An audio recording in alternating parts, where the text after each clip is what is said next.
திவ்யா. மாமா, என்ன இன்னைக்கு சீக்கிரம் வீட்டுக்கு வந்துட்டீங்க? ஆமா, என்னது இது? சட்டையெல்லாம் ஒரு ஈரமா இருக்கு. ஏய், ஃப்ரெண்டு வீட்ல ஒரு டீ பார்ட்டி. அங்க தண்ணி குடிக்கும் போது மேல போட்டிருக்கோம். இதெல்லாம் ஒரு விஷயமா? இது வேர்வைதான். அந்த அளவுக்கு அந்த டிவி கம்பெனி வேலை விஷயமா சுத்திட்டு வரீங்க? ஆமா, இதெல்லாம் அந்த திமிரு பிடிச்ச உங்க மேடத்துக்கு தெரியாதா? சரி, ஓகே. சட்டையெல்லாம் ஒரே ஈரமா இருக்கு, கழட்டி கொடுங்க, வாஷ் பண்ணி போடுறேன். அதெல்லாம் ஒண்ணும் வேண்டாம் மாமா. வாஷ் பண்ணி கொடுக்குற, கழட்டி கொடுங்க. வேணாம் திவ்யா, சொன்ன கேளு. கழட்டி கொடுங்க மாமா, நான் வாஷ் பண்ணி தரேன். விட மாட்டேன்.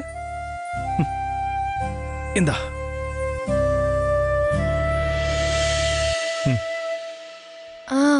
மாமா, கழுத்துல போட்டிருந்த செயின் எங்க?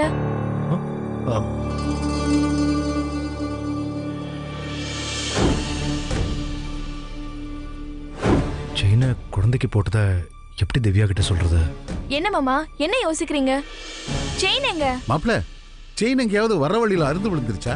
மாமா, நீங்க 2 பேரும் கேட்ட பிறகுதான் எனக்கு ஞாபகமே வந்துச்சு. செயினை நான் பீரோல வச்சுட்டேன். காவியா போட்ட செயினை கழுத்துல இருந்து கழட்டி வச்ச மாதிரி அவன் நினைப்பையும் மனசுல இருந்து தூக்கி வீசிருங்க. கழுத்துல கிடக்கிற செயினை கழட்டிடலாம் மாமா. நான் என் உயிர்ல கலந்துட்டேன் காவியாவை. என்னால மறக்கவும் முடியல, ஒதுக்கவும் முடியல. வாழ்க்கையில மறக்க வேண்டியதை மறந்துதான் ஆகணும் மாப்பிள்ள. அதுல காவியாவும் ஒண்ணு. அப்பா,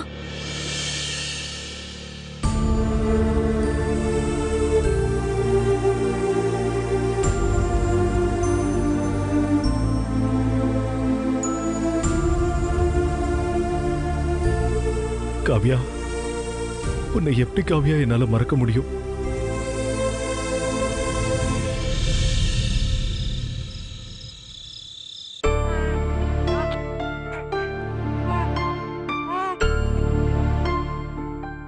காவியா, இந்த பொம்மை நல்லா இருக்குல்ல? நல்லா இருக்கு. இது தொட்டில கட்டுறேன், குழந்தை சிரிப்பா பாரு.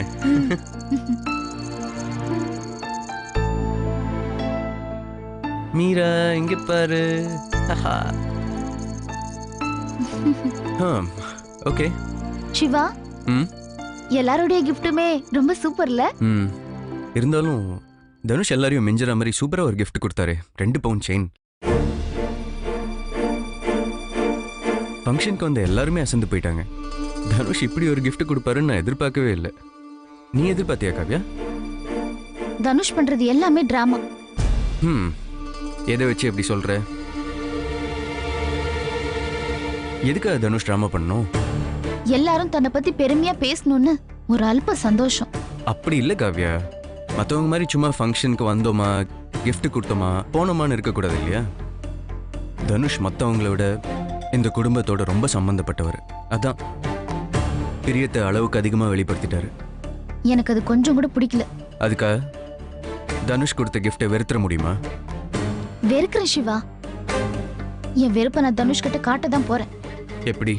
தனுஷை திட்ட போறியா? திட்டுறது மட்டும் இல்ல, தனுஷ் குழந்தைக்கு போட்ட செயினை திருப்பி தனுஷ் கிட்டே கொடுத்துட போறேன். அப்பதான் என் மனசு சமாதானம் ஆகும். தப்பு காவியா, கொஞ்சம் கூட நாகரிகம் இல்லாத செயல். அது தனுஷ் மனசை ரொம்ப காயப்படுத்தும். எனக்கு அதை பத்தியெல்லாம் எந்த கவலையும் இல்ல. தனுஷ்க்கும் இந்த குடும்பத்துக்கும் எந்த விதத்திலயும் எந்த தொடர்பும் இருக்கக்கூடாது.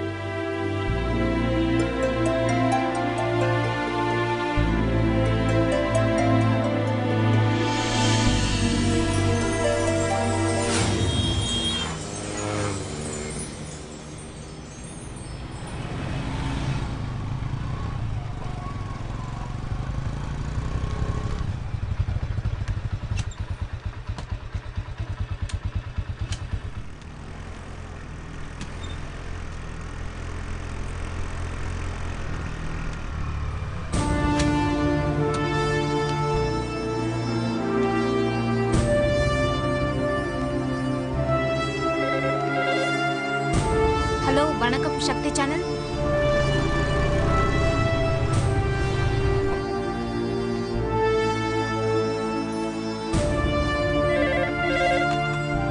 ஹலோ, வணக்கம் சக்தி சேனல். சொல்லுங்க சார். அப்படிங்களா? தனுஷ் வந்துட்டாரா? இன்னும் வரல மேடம். இதோ அவரே வந்துட்டாருங்க மேடம். Good morning madam. உங்ககிட்ட கொஞ்சம் பேசணும். கேபினுக்கு வாங்க.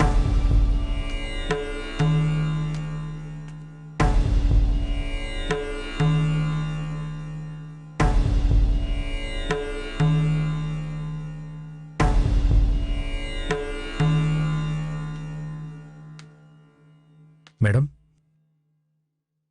உன் மனசுல என்ன பெரிய கோடீஸ்வரன் நினைப்பா? மத்தவங்க புகழ்ந்து பேசணும்னு நினைச்சு உங்க கழுத்துல இருந்த செயினை கழட்டி குழந்தை கழுத்துல போடுறீங்க. எம்டி திடீர்னு கூப்பிட்டதுனால நான் எதுவும் வாங்கிட்டு வரல. நான் செயினை போட்டேன். ஒரு விஷயம் புரிஞ்சுக்கோங்க.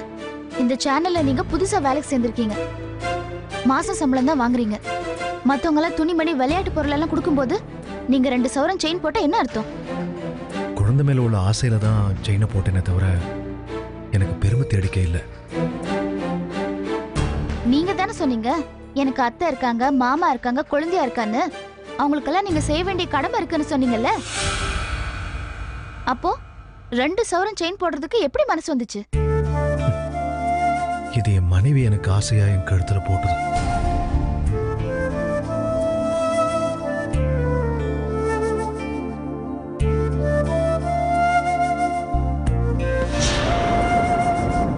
உங்க மனைவி போட்டாங்களோ வேற யார் போட்டாங்களோ அதை பத்தி எல்லாம் தெரிஞ்சுக்க வேண்டிய அவசியம் எனக்கு இல்ல. இந்தாங்க உங்க செயினை நீங்களே வச்சுக்கோங்க. மத்தவங்க புகழணுன்றதுக்காக இப்படி வாழ்றது எனக்கு கொஞ்சம் கூட பிடிக்கல. இந்தாங்க புடிங்க.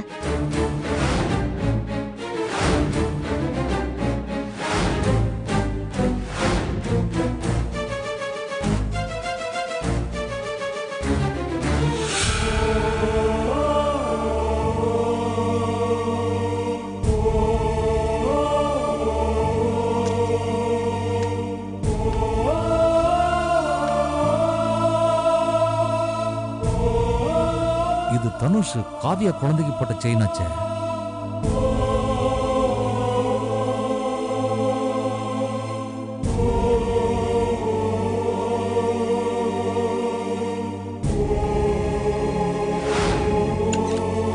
சார்.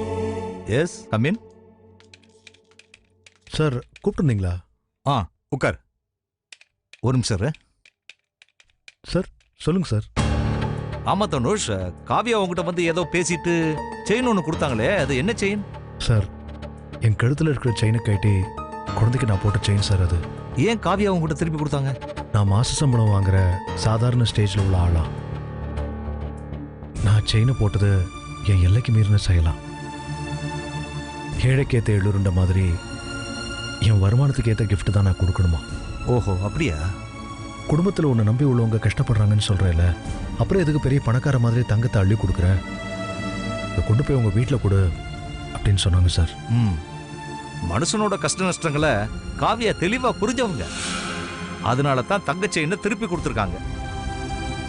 தனுஷ், தங்கத்தையே வேண்டான்னு திருப்பி கொடுக்குற ஒரே பொண்ணு காவியாவா தான் இருக்கணும்.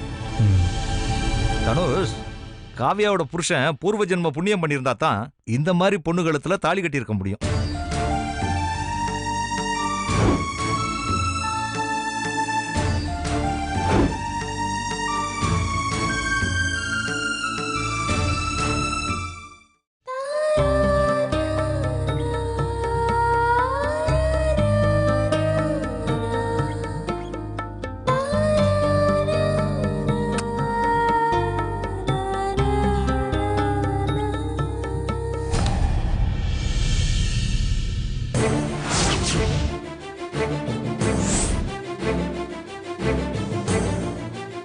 நானும் உங்க பக்கத்துல நின்னு 15 நிமிஷமா பாத்துட்டு இருக்கேன்.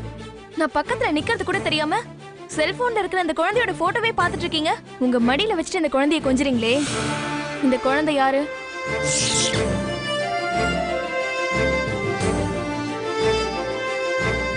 குழந்தை அச்சசல அப்படியே உங்களை மாதிரியே இருக்கு. யார் குழந்தை இது? இது என் சீஃப் குழந்தை. என்னது, அந்த ராங்கி பிடிச்சவளோட குழந்தையா?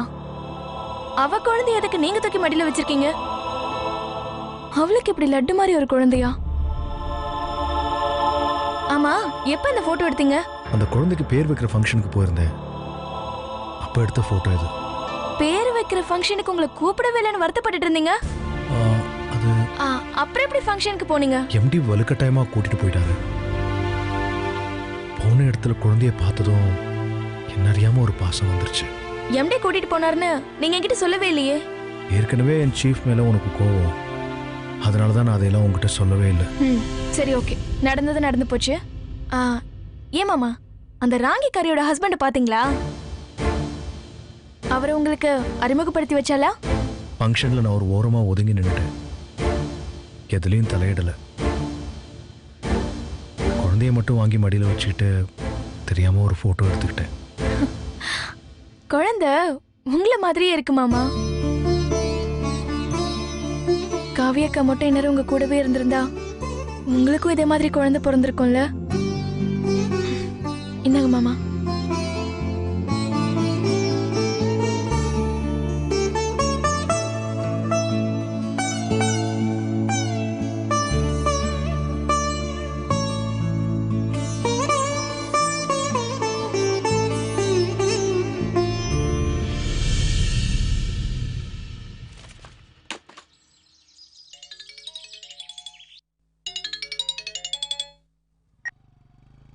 ஹலோ, வணக்கம் சார். மங்களம் திருமண தகவல் மையத்திலிருந்து பேசுறோம். சொல்லுங்க. திவ்யாவை வரன் பார்க்கறதுக்கு மாப்பிள்ளை வீட்டுக்காரங்க ரெடியா இருக்காங்க. அனுப்பி வைக்கலாமா சார்? என்னங்க திடீர்னு சொன்னா எப்படிங்க? நாங்க ரெடியாக வேண்டாமா? சார், தப்பா நினைக்காதீங்க சார். மாப்பிள்ளை அமெரிக்கன் சிட்டிசன், தமிழ் கலாச்சாரத்தை மதிக்கிற குடும்பம் சார். மாப்பிள்ளை கல்யாணம் பண்ணா அழகான குடும்ப பெண்ணா, லட்சணமா தமிழ் பெண்ணா எதிர்பார்க்கறாருங்க. நாங்க எவ்வளவோ பொண்ணுங்க போட்டோவை காமிச்சோம் சார். எந்த பொண்ணையும் பிடிக்கலன்ட்டாரு. உங்க வீட்டு பொண்ணை தான் பிடிச்சிருக்குன்ட்டாரு சார். மாப்பிள்ளைக்கு இன்னையோட விசா முடியுது. நைட்டே அவர் ஊருக்கு கிளம்பி ஆகணும். நீங்க சரின்னு சொன்னீங்கன்னா இன்னைக்கே பொண்ணு பார்க்க வர சொல்லிடலாம். சரி, ஒரு நிமிஷம் லைன்ல இருங்க. மாமா, மாமா, என்ன மாப்பிள்ள? மாமா, திவ்யாவை பொண்ணு பார்க்க மேட்ரிமோனியில இருந்து ஃபோன் வந்திருக்கு. மாப்பிள்ள அமெரிக்கன் சிட்டிசனா மாமா. அர்ஜென்ட்டா பொண்ணு பார்த்துட்டு இன்னைக்கே அமெரிக்கா புறப்படணுமா? என்ன சொல்லட்டும்? மாப்பிள்ள, மீனாட்சி கிட்ட போன்ல ஒரு வார்த்தை கேட்டு சொல்லட்டுமா? அப்படியா?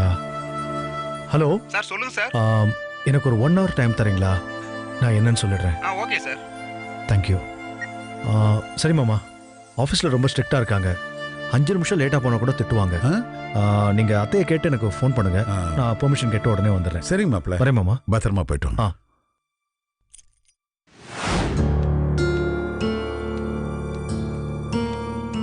முருகா மேடம், இன்னைக்கு சிட்டில 4 இடத்துல தொடர்ந்து கொள்ளை நடந்திருக்கு. ஓவராலா நம்ம எல்லாத்தையும் கவர் பண்ணணும். சரி மேடம். கடைசி நேரத்துல பேட்டரியில சார்ஜ் இல்ல, மெமரி சிப் காணாம போயிடுச்சுன்னு பதில் சரி சொல்லிட்டு இருக்காத. போய் சீக்கிரம் ரெடி பண்ணு. Okay madam. தனுஷ், சொல்லுங்க மாமா. மாப்பிள்ள, திவ்யாவை பொண்ணு பார்க்குற விஷயமா மீனாட்சி கிட்ட நான் பேசிட்டேன்.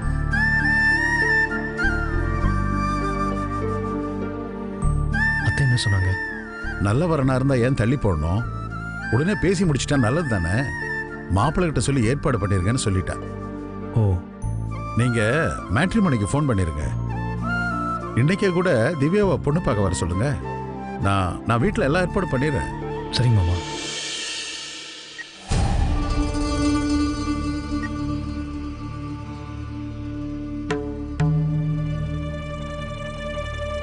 ஹலோ, வணக்கம். மங்களம் திருமண தகவல் மையத்திலிருந்து பேசுறோம். சொல்லுங்க சார். திவ்யாங்கிற வரனை பார்க்க வராங்கன்னு சொல்லியிருந்தீங்கல்ல? ஆமா சார். அந்த மாப்பிள்ளை வீட்டுக்காரங்களை அனுப்பி வைங்க சார். நீங்க தனுஷ் தானே சார் பேசுறீங்க? நான் தான் சார் பேசுகிறேன். அமெரிக்கா மாப்பிள்ளை விஷயம் தானே சொல்றீங்க? ஆமாம் சார். சரி சார், அப்போ பொண்ணு பார்க்க மாப்பிள்ளை அனுப்பி வைக்கிறோம் சார். எத்தனை மணிக்குன்னு கால் பண்ணி சொல்றேன் சார். Okay sir.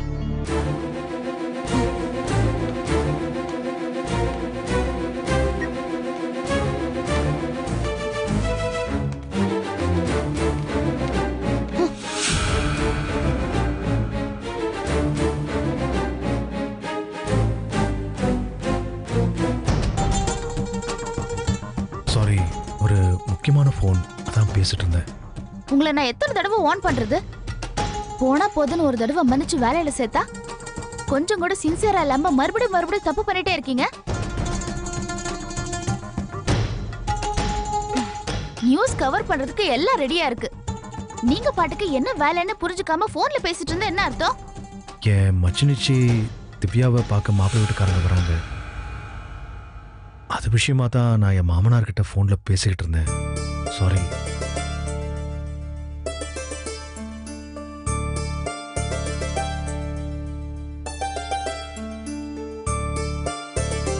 அமெரிக்க மாப்பிள்ள நான் தான் மேட்ரிமோனியில் பதிவு பண்ணி திவ்யாவை பொண்ணு பார்க்க வரதுக்கு ஏற்பாடு பண்ணேன். நல்ல இடம். இது அமைச்சிட்டா திவ்யாவோட வாழ்க்கை நல்லா இருக்கும்.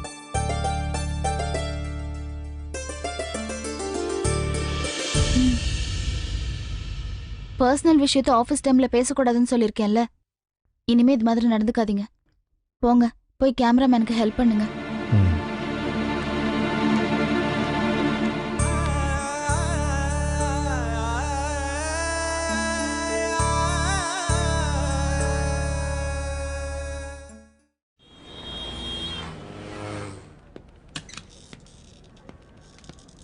இதை பிடிங்க சார். சார் ஒரு நிமிஷம். என்ன தனுஷ்? அது வந்து சொல்லுங்க, என்ன விஷயம் சொல்லுங்க. இல்லை சார், ஒரு ஹாஃப் டே லீவ் வேணும். எதுக்கு? இல்லை சார், என் ஒய்ஃபோட தங்கச்சியை மாப்பிள்ளை வீட்டுக்காரங்க பொண்ணு பார்க்க வராங்க. அதான்.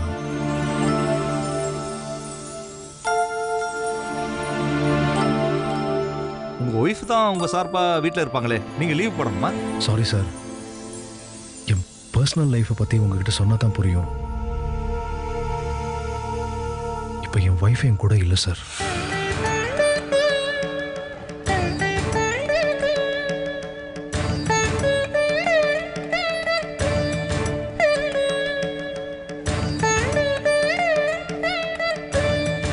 நான் தான் என் மச்சினிச்சிக்கு முன்னால் நின்று எல்லாத்தையும் கவனிச்சுக்கணும். இந்த வரன் கூட நான் தான் மேட்ரிமோனியில் ஏற்பாடு பண்ணேன் சார். நீங்க சொல்றத கேட்க ரொம்ப பெருமையா இருக்கு தனுஷ். உங்க ஒய்ஃப் செய்ய வேண்டிய காரியத்தை நீங்க அவங்க தங்கச்சிக்கு செய்ய முயற்சி பண்றீங்களே, உங்களை மனப்பூர்வமா பாராட்டுறேன் சார். லீவு இந்த விஷயத்த காவியா கிட்ட கேட்டு பாருங்களேன். ஏன்னா இந்த விஷயத்துல அவங்க தான் டிசைடிங் அத்தாரிட்டி. என்ன ப்ரோக்ராம் பண்ணி வச்சிருக்காங்கன்னு தெரியல. வாங்க, நானே காவியாட்ட கேட்டு பார்க்குறேன். வாங்க.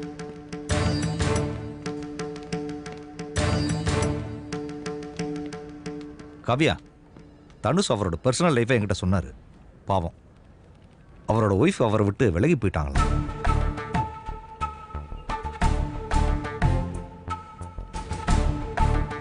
இருந்தாலும் அவர் ஒய்ஃப் மேல அவருக்கு எந்த கோபமும் இல்லை. ஒய்ஃபோட தங்கச்சிக்கு இவரே வரன் பார்த்து வச்சிருக்காராம். மாப்பிள்ளை வீட்டுக்காரங்க பொண்ணு பார்க்க வர்றாங்களாம். ஒரு ஹாஃப் டே லீவ் கேட்குறாரு.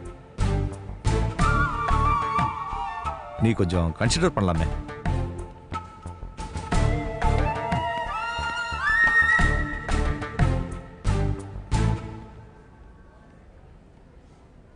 இங்க பாருங்க, உங்க சொந்த விஷயத்துக்காக சேனல் வேலையெல்லாம் தள்ளி போட முடியுமா? லீவு வேணும்னா முன்கூட்டியே சொல்லணும். இப்படி திடுதிப்புன்னு லீவ் கேட்டா எப்படி? என் மச்சினிச்சிக்காக மேட்ரிமோனியில் பதிஞ்சேன்னு சொன்னேன்ல, இப்படி திடீர்னு வருவாங்கன்னு நான் நினச்சி கூட பார்க்கல.